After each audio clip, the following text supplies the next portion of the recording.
Skyride Studios presents Oblivion Girl, Episode 9, The End of Oblivion.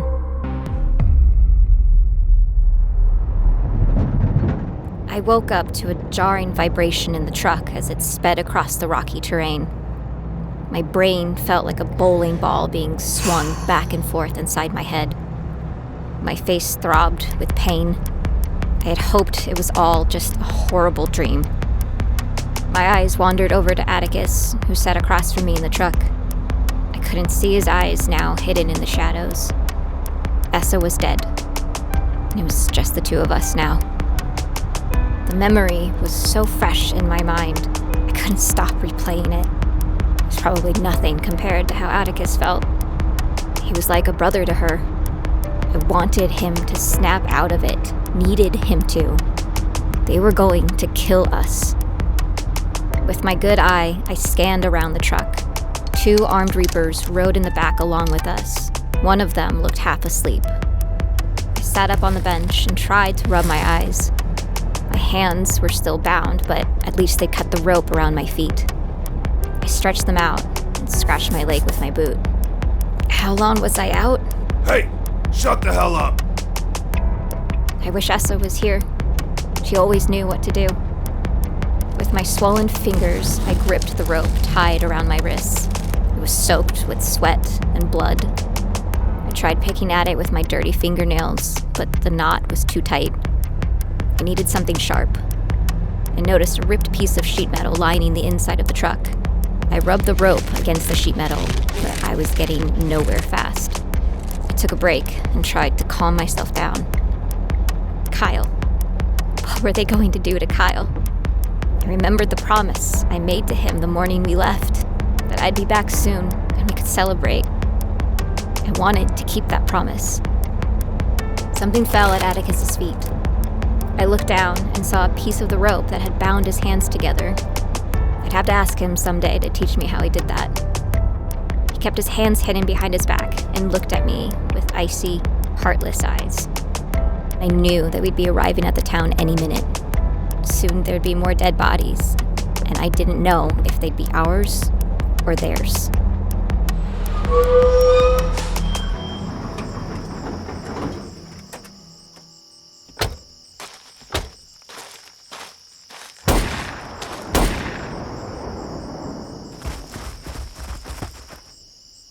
Atticus and I were tucked up against the tailgate, holding our breath.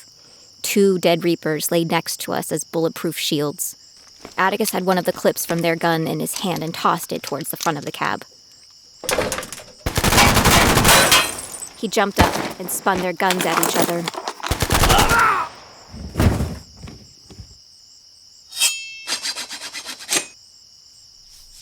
I'll get their guns.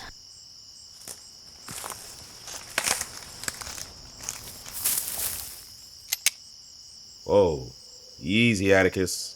It's just me. Where's Essa? She's dead. The words tasted sour in my mouth. It was the first time anyone had said it out loud. Dead? Yeah, dead. And where have you been exactly? I don't know if you recall, but your little group abandoned us down a pretty deep hole. And what the hell do you mean, she's dead?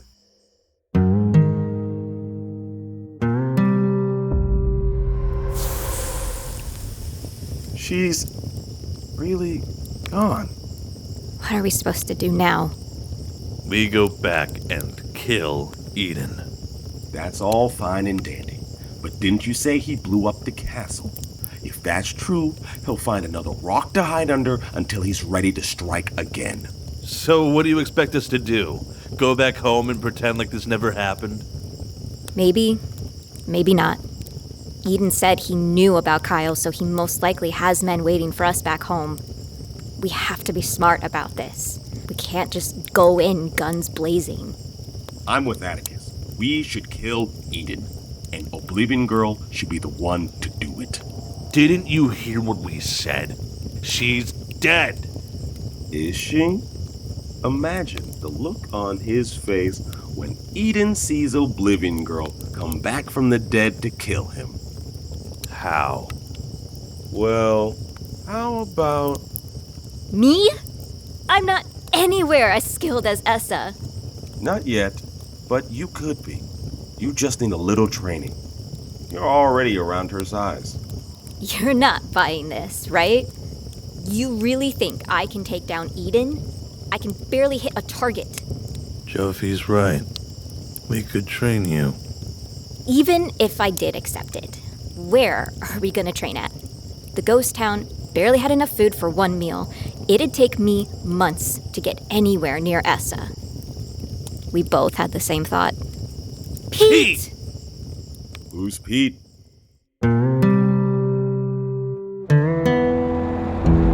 We ran the gas tank dry as we pulled the truck up to Pete's mountain cabin. The sun had risen, and the wind was still.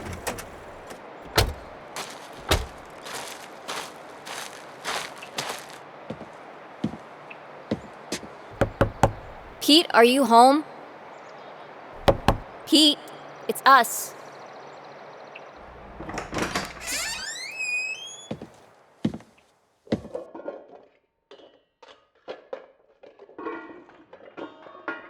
ALITA, stay behind us. With his bow and arrow out, JOPHIE looked over to ATTICUS, who gripped his rifle.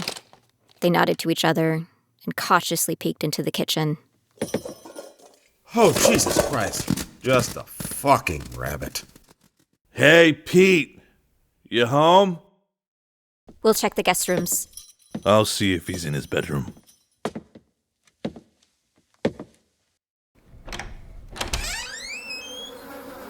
Hey, guys. He's in here. He is? Is he asleep or something?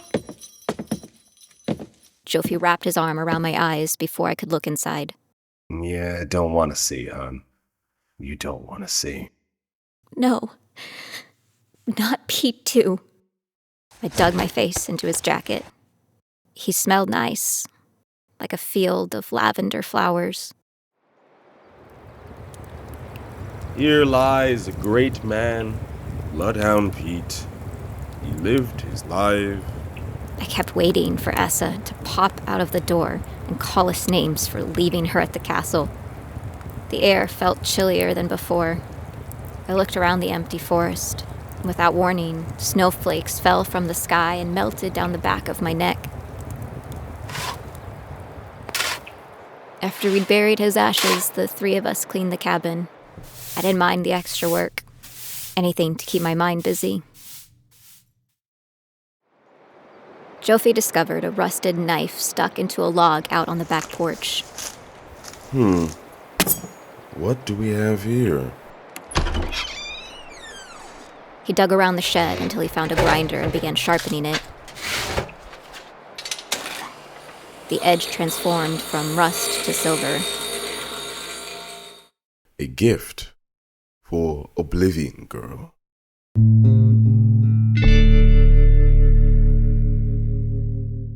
Hey everyone, it's ALITA from Oblivion Girl. Just a quick heads up, Patreon supporters get instant access to the entire ad-free season. You can binge it all right now. Plus, Patreons are automatically entered to win a limited edition giveaway. Join us today at patreon.com/Skyride Studios. And now, back to Oblivion Girl.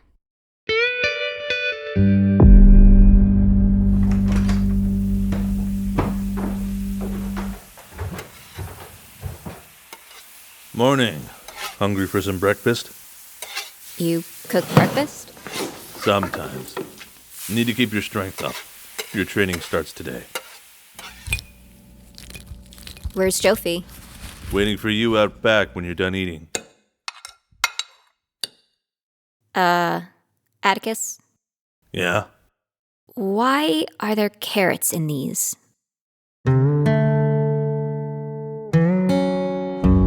At the end of the path, covered in snow, was an old obstacle course. How did you find this? While gathering firewood for the stove. I didn't know it was so close. When do we start? Now. Once you're done shoveling all the snow off the course, we'll begin. Shovel snow? I thought we were going to do target practice. I've never shoveled snow before. Well then, you better get started. By sunset, I'd finished the course. My hands were bleeding from blisters, wanting nothing but to fall asleep in bed. I walked into the kitchen, smelled the stew Atticus had prepared all day. I ate 3 bowls worth before passing out in my chair. Come on. Let's get you to bed.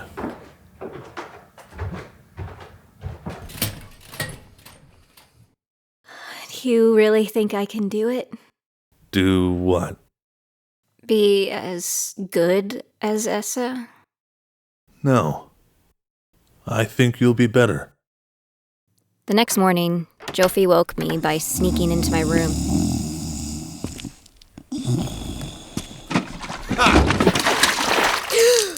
Rise and shine.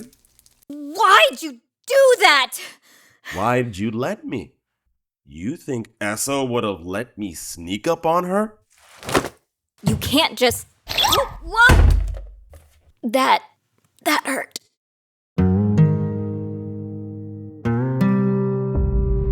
Here, flip it around in your hand like you're about to stab the ground. Like this? Good. You'll be able to attack and defend easier than holding it upright. Now, grip it tight. I can't. My blisters are still healing. That's the point. You need to teach your body to forget the pain. Whether it's a blister or a bullet wound, your mind needs to learn that survival is more important than pain. Clear it from your mind, and you'll numb it from your body. And what's the benefit to that? JOPHIE ripped off a tree branch and charged at me. Ouch! My hand! Ah! Okay, you win. I give up. The benefit is staying alive. You could have just said that. Let's go again. The next few days were on repeat. JOPHIE would find different ways of dumping freezing cold water on me in the morning. And then in the afternoon, he'd make me swing the knife around until my arm wanted to fall off. The following day, I woke up extra early and had a bucket of ice water waiting for him. I stuffed my bed with extra sheets and pillows, letting him think I was still fast asleep. I hid behind the door as he snuck inside.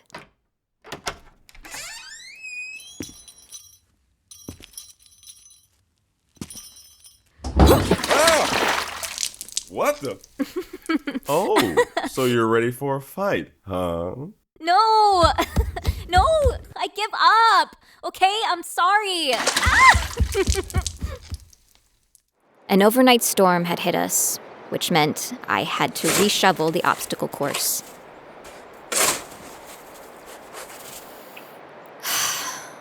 Over the following weeks, I became increasingly better.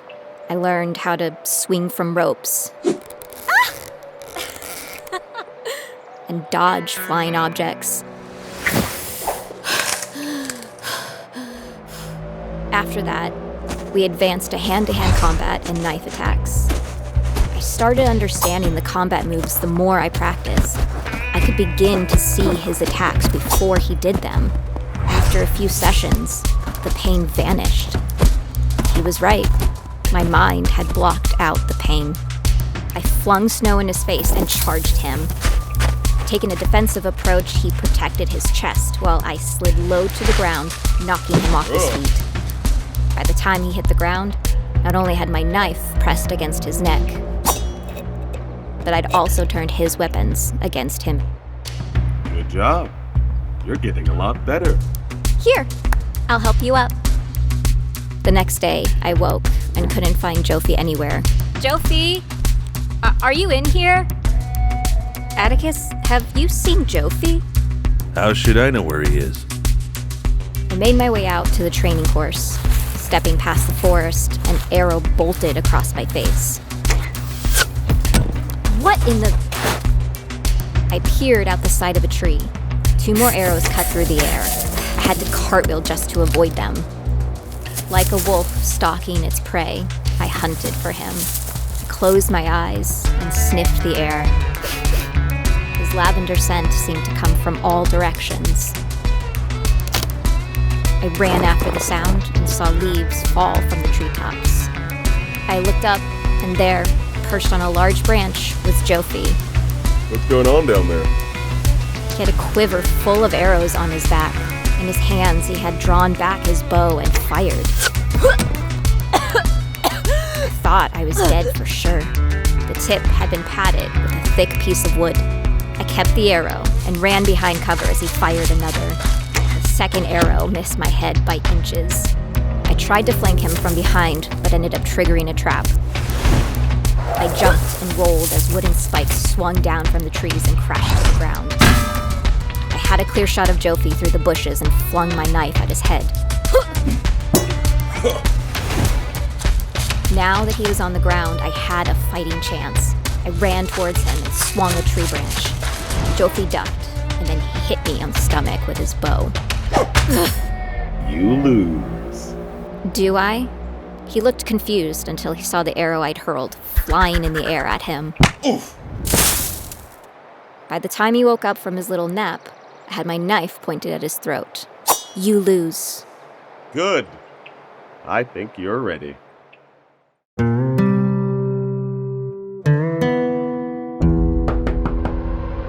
Go answer it.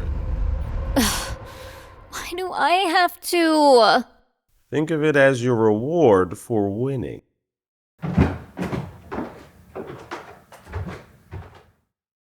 Who is it? The light from the cabin spilled out onto the porch and illuminated the lower half of a man's body. Can I help you? ALITA, I'm so sorry about Essa. Atticus and JOPHIE smiled at each other. Get in or out, but shut the door. Yeah, it's freezing. The next morning, followed JOPHIE and Atticus out for training. We're not going to the obstacle course? Something new today. You're gonna practice still. Once you master this, you'll be done. Then we can go after Eden. They took me deep into the forest, far from the cabin, and I felt my heart race. We reached a ridgeline that overlooked a valley and stopped. Your last training is to go out and catch a deer. You can't use any traps, and you have to bring it back to the cabin alive. That's impossible. You two couldn't even do it if you tried. True, but we aren't the ones filling in for Oblivion, girl. That's enough rations for 5 days. If you haven't completed it by then, come home before you starve. What about KIAL? He just got here and you're already making me not see him for 5 days? We'll break the news to him after you're gone. He'll be fine. Thanks, I guess. The snow wouldn't stop falling, which made searching for tracks close to impossible.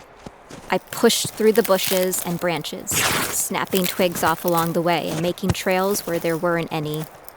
If there were deer close by, I surely scared them off. I opened my knapsack and found most of the food missing. Oh, come on! I dug deep inside the pouch and found a torn hole in the bottom. A branch must have poked through and ripped it open. Only a few apples and a slice of bread remained. I guess I'll go to bed early. I woke up before sunrise. My fire had gone out, and I was frozen to the bone. I walked around, trying to gather dry leaves and branches, anything to start a fire. I rounded the crest of a hill and peered down, eye to eye with a deer. I moved slowly with anticipation. I wanted to get this over with. 20 feet away, the deer raised its nose to the air, and then sprinted off into the darkness. Damn deer. Gathered my branches and walked back to camp. Once the sun rose, so did I. I felt as if I hadn't slept all night. I walked back down the hill and tried to follow the deer tracks. They went on for miles until I lost them near a river. It was far from my campsite, and my stomach begged for food. I took a bite of bread just to shut it up. At the end of the day, I had managed to catch a few fish in the river. I roasted them over the fire and devoured my dinner in seconds. On a full stomach, and with extra wood tossed in the fire, I was able to sleep the whole night. I awoke the next morning to a strange sound close by.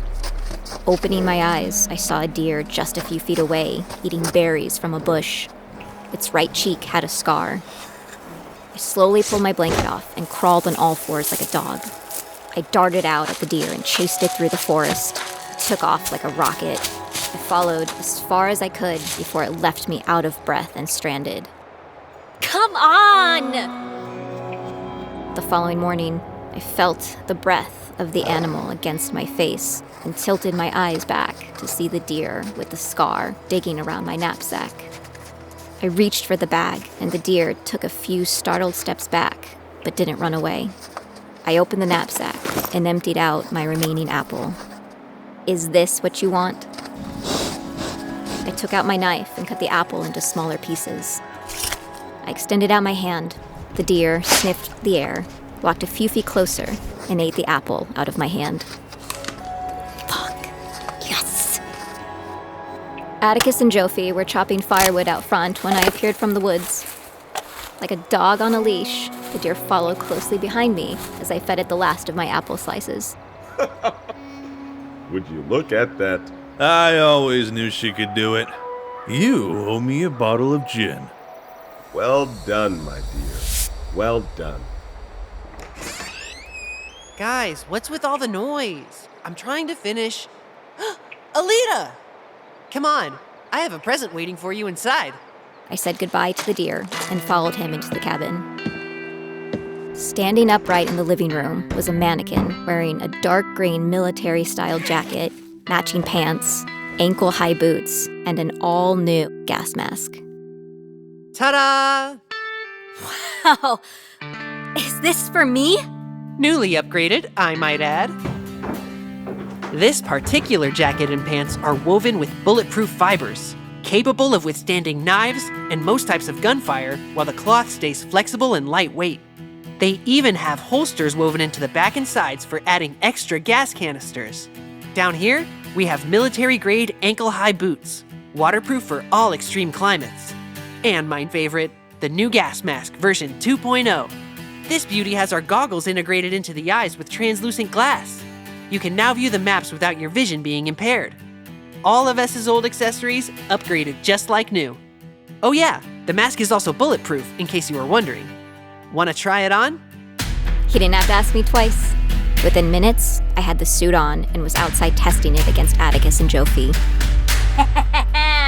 Yeah, bitches! You scared of me now? Terrified. Now you finally look and act the part. Congrats, Oblivion girl. All of this, along with the training, made me feel like some sort of unstoppable weapon. We had a celebratory dinner that night, and the next morning had packed our belongings to leave. Standing outside, looking back at the cabin, I felt like I was saying goodbye to a childhood home. Suddenly, I felt the eyes of someone watching us. I turned around and looked out into the forest. Standing behind a tree was the deer with the scar. It stared right back at me before taking off into the forest. I smiled and walked with the boys down the hill towards Garden Grave. Unbeknownst to us, Essa stood hidden in the forest, watching us depart. Her bandaged stomach protruded from under her shirt. A hand crept onto her shoulder. You'll see them again soon. But for now, we need to keep moving. She turned, and the two disappeared back into the forest. To be continued.